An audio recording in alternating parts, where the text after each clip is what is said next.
ஒன்னும் செய்ய முடியாது. இந்த வர்ணகுலத்தான் 16ஆம் நூற்றாண்டு, இப்ப இல்ல 16ஆம் நூற்றாண்டு, 1616 1616 ஒரு பெரும் வீரன், நம்முடைய மூதாதை, நம்முடைய பாட்டன், இன்னைக்கு இருக்கிற தஞ்சை நாகப்பட்டினம் பகுதியிலே வாழ்ந்த ஒரு பெரும் மறவன்.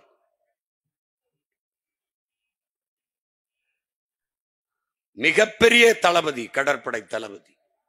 போர்ச்சுகீசியர் இங்கு ஆளுகிற போது தமிழர் நிலப்பரப்பையும் கடல் தளத்தையும் தன் கட்டுப்பாட்டுக்குள் கொண்டு வர வேண்டும் என்றவன் முயற்சிக்கிற போது ஒற்றை வீரனாக எதிர்த்து போரிட்டு அதை தகர்த்தவன்.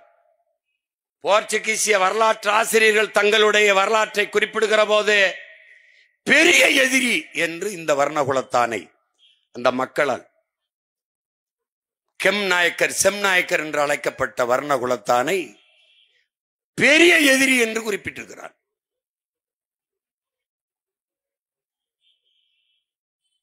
போர்க்குண காதலன், அதாவது போரையே காதலித்தவன் எழுதியிருக்கான், போர் காதலன் எழுதியிருக்கான்.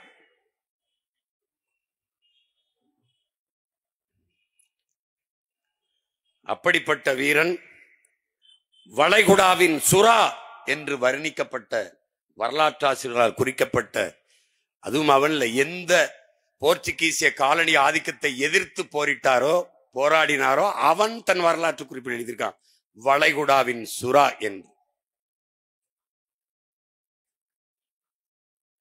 அந்த வர்ணகுலத்தினுடைய வாரிசுகள் நாம். இந்த கிழக்கு கடற்கரை பகுதியும் யாழ்ப்பாணத்தையும் பெரும் தளபதியாக, வீரமக்க தளபதியாக நின்று காத்து நின்ற தளபதி என்பதால் அன்னைக்கு அந்த நம்முடைய ஈழத்தாயகத்தை நாண்ட, இலங்கை மண்ணை ஆண்ட நம்முடைய மூதாதை சங்கிலியான் யாழ்ப்பாணத்தை காக்கிற படை தளபதியாக அவரை நியமித்திருக்கிறார். கடலையே கட்டி காப்பாத்திய அந்த வர்ணகுலத்தானுடைய வாரிசுகள் கடல்ல கால் வைக்க முடியல. அந்த வர்ணகுலத்தானின் வாரிசான நம்முயிர் தலைவன் மேதகுவே பிரபாகரன் அவர்கள் இங்கே பேசிய நம் தம்பி குறிப்பிட்டதை பலமுறை நான் சொல்லியிருக்கிறேன். நான் இங்கிருந்து விண்ணூர்தியில் பயணம் செய்தேன். ஆனால் அங்கிருந்து மன்னார் கடற்பரப்பில் அரை மணி நேரத்திற்கு மேலாக கடல் பரப்பிலே தான் நான் பயணம் செய்தேன். அப்போது சுற்றி படகுகளிலே மீன்பிடித்துக் கொண்டிருந்த நமது சொந்தங்கள்,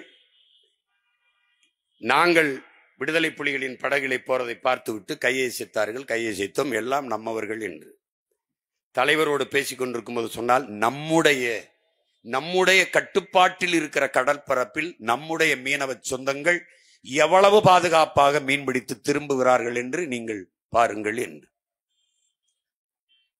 என் அன்பு தம்பி தங்கைகளே, என் அருமை உடன் பிறந்தார்களே, இன்னி ஒன்றும் நம்மளை செய்ய முடியாதவர்களால் தலைவர் 35 ஆண்டுகளாக தமிழீழ மண்ணிலே அந்த போராட்டத்தை, வீரஞ்செறிந்த அந்த விடுதலை போராட்டத்தை, தாய் மண்ணை மீட்க காக்க போராடி அந்த புரட்சிகர விடுதலை போராட்டத்தை தொடர்ச்சியாக உறுதியாக தளர்ச்சியின்றி செய்ய முடிந்தது என்றால் அதற்கு காரணம் கடற்பரப்பிலை வாழ்ந்த நம் மீனவ சொந்தங்கள் என்பதை என் அன்பு தம்பி தங்கிகள் மறந்துவிடக்கூடாது.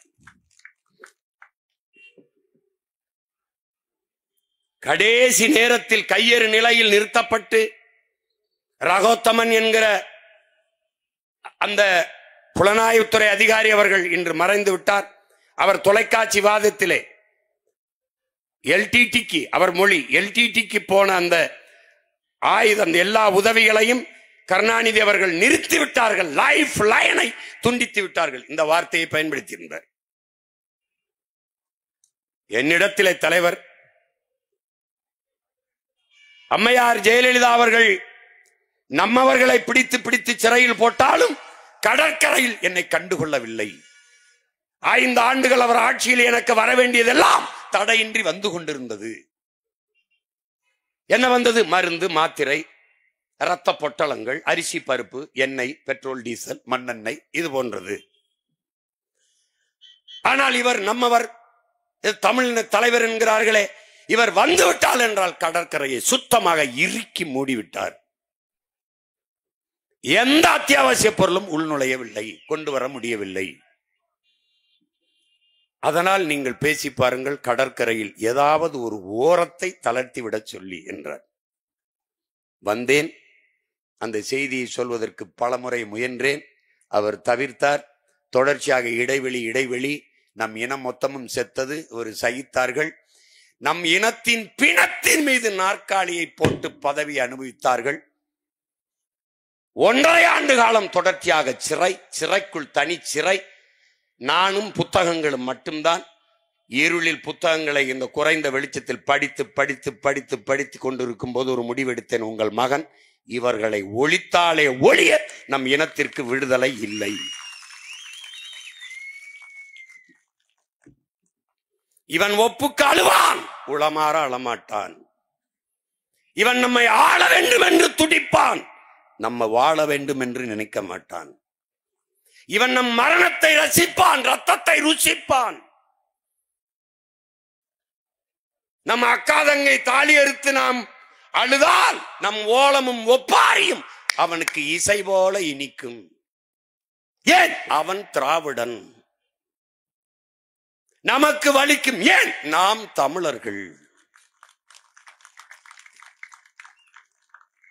நிலம் வேறு, தொழில் வேறு, ஆனால் மொழியும் இனமும் ஒன்று, ரத்தமும் சதையும் ஒன்று. அதனையும் புரிஞ்சுக்கணும். அவன் தொழிலால் மீனவன், நான் தொழிலான் வேளாளன், நான் செய்கிற தொழிலால் குயவன், நான் தொழிலால் வண்ணான், நான் தொழிலால் மருத்துவன், நான் தொழிலால் தச்சன். ஆனால் மொழியால் இனத்தால் நாங்கள் தமிழர்கள்.